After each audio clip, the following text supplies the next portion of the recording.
Hollywood diary के आज के एपिसोड में आप सबका स्वागत है। आज हम 2017 में आई फिल्म जेराल्ड स्कीम को हिंदी में एक्सप्लेन करेंगे। इसे माइक फ्लैनेगन ने डायरेक्ट किया है और इस फिल्म की मुख्य भूमिकाओं में कार्लो गुजिनो और ब्रूस ग्रीनवुड है। और हमारे चैनल का मेंबरशिप लेने के लिए इलाना विक्टोरिया का बहुत बहुत शुक्रिया। अगर आप भी चाहे तो ज्वाइन पर क्लिक करके चैनल का मेंबरशिप लेके हमें सपोर्ट कर सकते हैं।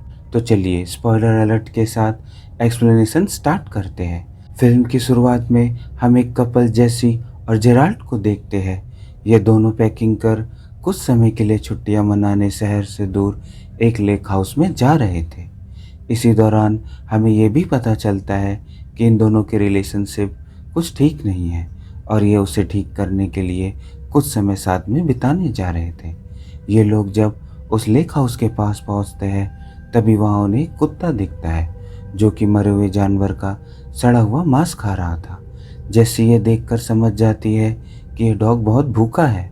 आगे हम देखते हैं कि लेक हाउस पहुँचने के बाद जैसी उस कुत्ते को नॉनवेज खिलाने के लिए बुलाती है, वहीं दूसरी तरफ जेराल्ड एक मेडिसिन ले रहा होता है।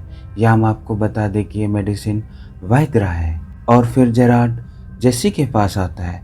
वो डॉग जेराल्ड के आने से डर जाता है और वहाँ से भाग जाता है और फिर जेराल्ड जेसी को लेकर अंदर जाता है। यहाँ हम देखते हैं कि वो लोग डोर्स को ओपन ही छोड़ देते हैं। नेक्स्ट सीन में हम देखते हैं कि जेसी ने नया नाइट ड्रेस लिया है ताकि वो जेराल्ड को अट्रैक्टिव लगे और फिर वो उसका टैग निकाल कर वहीं ऊपर रैक पर रख देती है और वहाँ जेराल्ड आता है। वो कुछ एडवेंचरस और एक्साइटेड करना चाहता था, इसलिए पहले वो जेसी के दोनों हाथों को हथकड़ियाँ लगाकर बांध देता है और फिर उसे बोलता है कि वो ऐसा एक्ट करे कि वो उसका रेप कर रहा है। यहाँ जेसी ये सब तो करना नहीं चाहती थी, लेकिन वो जेराल्ड की खुशी के लिए मान जाती है। यहाँ जेसी बहुत ज़्यादा अनकंफर्टेबल फील कर रही होती है और जेसी जेराल्ड को मना भी करती है, लेकिन जेराल्ड उसकी बात बिल्कुल भी नहीं सुनता और फाइनली वो थोड़ा रूड होकर उसे मना कर देती है। यहाँ जेराल्ड बहुत ज़्यादा गुस्सा हो जाता है और फिर वो अपने बीच के रिलेशंस की सारी प्रॉब्लम्स के लिए जेसी को ही जिम्मेदार ठहराता है। वो जेसी को ब्लेम करते हुए बोलता है कि तुम्हारी इन्हीं हरकतों की वजह से हमारा रिलेशनशिप अच्छा नहीं है। और उसी दौरान जेराल्ड को हार्ट अटैक आ जाता है और उसकी वहीं मौत हो जाती है। जेसी जेराल्ड को अपने ऊपर से हटाती है और फिर वो वहीं पलंग के नीचे गिर जाता है। जेसी उसे आवाज़ देती है और उठने के लिए बोलती है। तभी वो देखती है कि उसके सिर से खून बह रहा है और फिर जेसी ये देखकर समझ जाती है कि जेराल्ड की वहीं मौत हो गई है। यहाँ जेसी बहुत बुरी तरह फंस गई थी क्योंकि जेराल्ड अब मर चुका है और वहाँ दूर दूर तक कोई भी इंसान नहीं था जो उसकी हेल्प कर सके और उसके दोनों हाथ अभी भी बंधे हुए थे और वो खुद वो से खोल भी नहीं सकती थी। जेसी जोर जोर से चीखती है और हेल्प मांगती है, पर वहाँ तो दूर दूर तक कोई भी नहीं था जो उसकी आवाज़ सुनकर उसकी हेल्प कर सकता। यहाँ कई घंटों तक जेसी उसी तरह बंधी रहती है और फिर जेसी को किसी के धीमे धीमे पैरों की आवाज़ आती है। जेसी देखती है कि वो वही डॉग है और फिर वो डॉग जेराल्ड की बॉडी को नोचना चालू कर देता है। यहाँ जेसी उसे भगाने की कोशिश तो करती है, पर बंधे होने के कारण वो कुछ नहीं कर पाती और फिर वो डॉग जेसी के सामने ही जेराल्ड की बॉडी से मांस नोचकर खाने लगता है। तभी वहाँ जेसी जेराल्ड को देखती है। जेराल्ड वहाँ हो रहे हर बुरी चीज़ के लिए जेसी को ही ब्लेम कर रहा होता है। यहाँ हम देखते हैं कि जेराल्ड की डेड बॉडी अभी भी वहाँ ज़मीन पर पड़ी है। तो सवाल ये उठता है कि क्या ये जेराल्ड का भूत है? तो आंसर है नहीं, बल्कि ये जेराल्ड जेसी का सिर्फ इमेजिनेशन है। और तभी हम वहाँ जेसी को फ्री भी देखते हैं और ये भी जेराल्ड की तरह ही जेसी का सिर्फ इमेजिनेशन। यहाँ हम आपको बता दें कि जेराल्ड जेसी की नेगेटिव और जेसी खुद की पॉजिटिव थॉट को रिप्रेजेंट कर रहे होते हैं। जहाँ जेराल्ड हर बुरी चीज़ के लिए जेसी को ब्लेम करते हुए ये बोल रहा होता है कि यहीं बंधे हुए तुम्हारी तड़पते तड़पते मौत हो जाएगी, वहीं इमेजिनेशन वाली जेसी उससे बोलती है कि तुम खुद को फ्री भी कर पाओगी और वापस भी जा पाओगी। इसके बाद कई घंटों तक बंधे होने के कारण जेसी बहुत ज़्यादा भूखी और प्यासी थी। तभी वो इमेजिनेशन वाली जेसी उसे याद दिलाती है कि जेराल्ड ने पानी पीने के बाद पानी से भरा हुआ ग्लास वहीं ऊपर रैक पर रख दिया था। और उसके बाद जेसी किसी तरह उस पानी से भरे एक ग्लास तक पहुंचती है और वो जैसे ही वो ग्लास अपने मुंह के पास लाने की कोशिश करती है तो हाथ बंधे हुए होने के कारण वो ग्लास उसके मुंह तक नहीं पहुंच पाता है। और यहाँ जेसी के हाथ में पानी से भरा हुआ ग्लास होने के बाद भी वो प्यासी तड़प रही थी। तभी वो इमेजिनेशन वाली जेसी उसे याद दिलाती है कि उसने अपने नाइट ड्रेस का टैग वहीं रैक पर रखा है। जेसी किसी तरह उस टैग तक पहुंचती है और उसे रोल कर स्ट्रॉ जैसा बना लेती है और फिर उसकी मदद से वो पानी पीती है। इसके बाद भूख और थकावट के कारण जेसी सो जाती है और जब रात में उसकी नींद खुलती है तो रूम के कोने में उसे एक भयानक भूत या किसी शैतान जैसा इंसान दिखता है। और यहाँ जेसी खुद को बोलती है कि वो रियल नहीं है। तभी वो भयानक शैतान उसके पास आता है और उसे एक बैग दिखाता है। उस बैग के अंदर कई सारी हड्डियाँ, लोगों के सामान और जेवर होते हैं। यहाँ जेसी उसे बोलती है कि यू आर नॉट रियल, और वो लगातार यही बोलते हुए अपनी आंखें बंद कर लेती है। कुछ देर बाद जेसी जब अपनी आंखें खोलती है तो उसे वहाँ जेराल्ड दिखता है। वो उसे बोलता है कि वो शैतान रियल है और वो मूनलाइट मैन है और वो तुम्हारी मौत है। और फिर वो उसे माउस कहकर बुलाता है। यहाँ हम जेसी की एक फ्लैशबैक में स्टोरी देखते हैं। जेसी जब 12 साल की थी तब वो अपने मॉम, डैड और भाई बहनों के साथ एक लेक हाउस पर गई थी। और जब वो अपने पिता के साथ अकेले सूर्य ग्रहण देख रही होती है तभी उसके पिता ने उसे फिजिकली अब्यूज़ किया था। और फिर वो अपने किए हुए पर शर्मिंदा होने का नाटक करते हुए जेसी को वेरी स्मार्टली ये बिलीव करा देते हैं कि इन सब में जेसी की ही गलती थी। और अगर उसने ये बातें अपनी माँ को बताई तो उसकी माँ भी जेसी को ही दोषी ठहराएगी। और इन बातों से जेसी को डराकर वो कन्विंस कर लेते हैं कि ये बात वो अपनी माँ या लाइफ में किसी को भी कभी ना बताए। और ये घटना भी बिल्कुल वैसे ही थी जैसे कि जेराल्ड हर चीज़ के लिए जेसी को ही दोषी ठहरा देता है। और तभी हम देखते हैं कि जेसी होश में आती है और वो डॉगी उसका पैर चाट रहा होता है। तभी वो जेसी को काटता भी है। जेसी डर कर उसे लात मारती है और फिर वो जेराल्ड की बॉडी को वापस से नोचने लगता है। यहाँ वापस से जेराल्ड आता है और वो जेसी को बोलता है कि अभी तो तुम्हारे पास इतनी ताकत है कि तुम उस डॉगी को मार पा रही हो, लेकिन थोड़ी ही देर में तुम्हारी ये शक्ति भी ख़त्म हो जाएगी और फिर वो डॉग उस सड़ते हुए मांस को छोड़कर तुम्हें मारकर नोच नोच कर खाने लगेगा, या फिर वो शैतान मूनलाइट आएगा और वो तुम्हें मार देगा। जेराल्ड जेसी को बोलता है कि हर कीमत पे तुम्हारा मरना तो तय है। और तभी वहाँ इमेजिनेशन वाली जेसी आती है और वो बोलती है कि मूनलाइट मैन रियल नहीं है, बल्कि वो भी हमारी ही तरह तुम्हारी सिर्फ एक इमेजिनेशन है। यहाँ वो इमेजिनेशन वाला जेराल्ड जेसी को ज़मीन पर खून से बने हुए बड़े बड़े पैरों के निशान दिखाता है और बोलता है कि अगर मूनलाइट मैन रियल नहीं है तो ये निशान कैसे बने।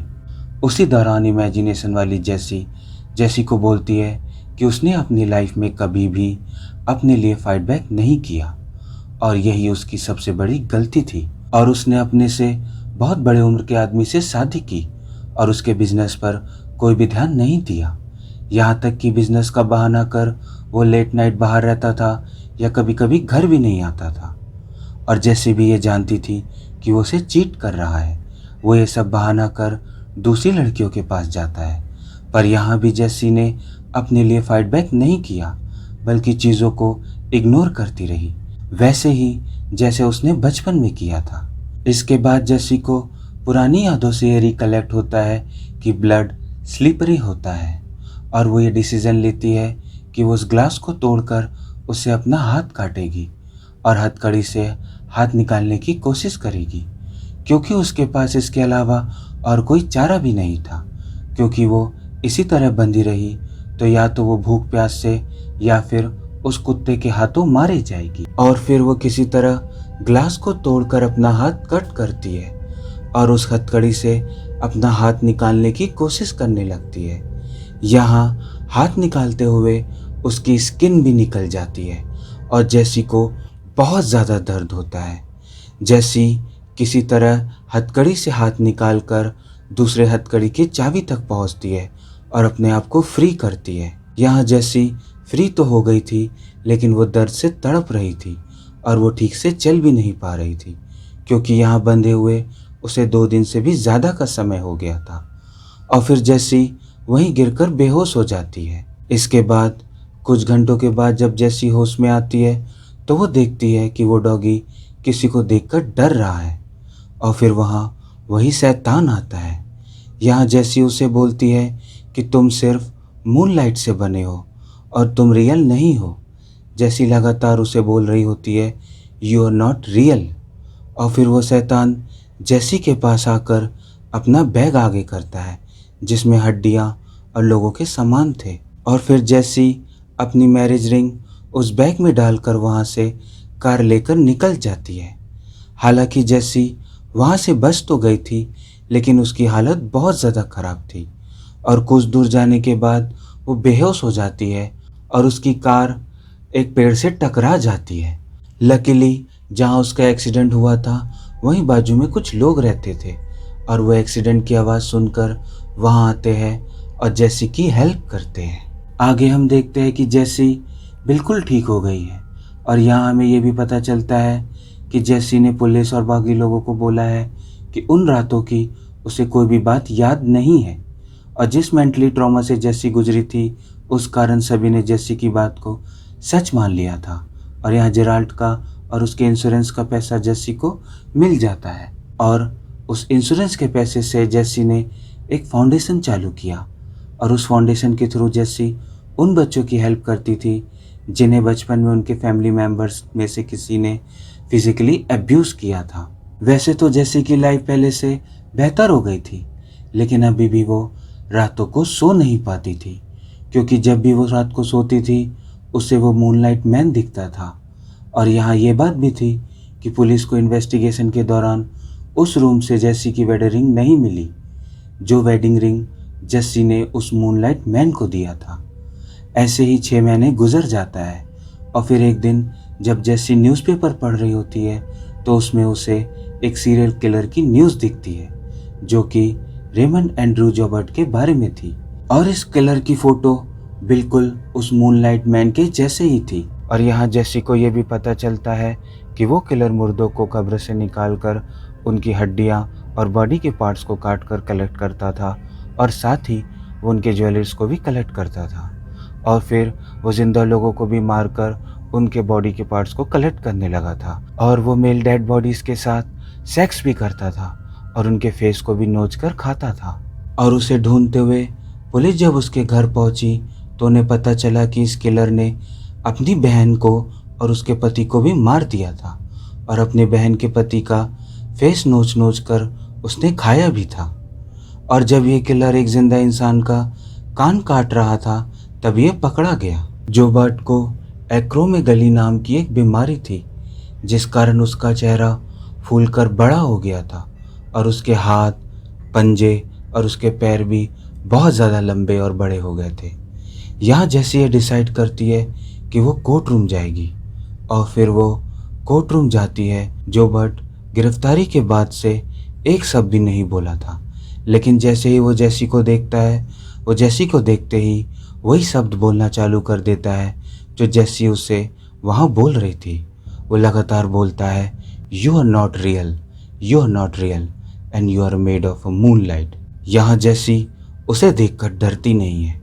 जेसी उसके पास जाती है और उसे बोलती है कि तुम मेरी यादों से कई गुना ज़्यादा छोटे हो। और फिर जेसी कॉन्फिडेंस होकर वहाँ से बिना डरे बाहर निकल जाती है।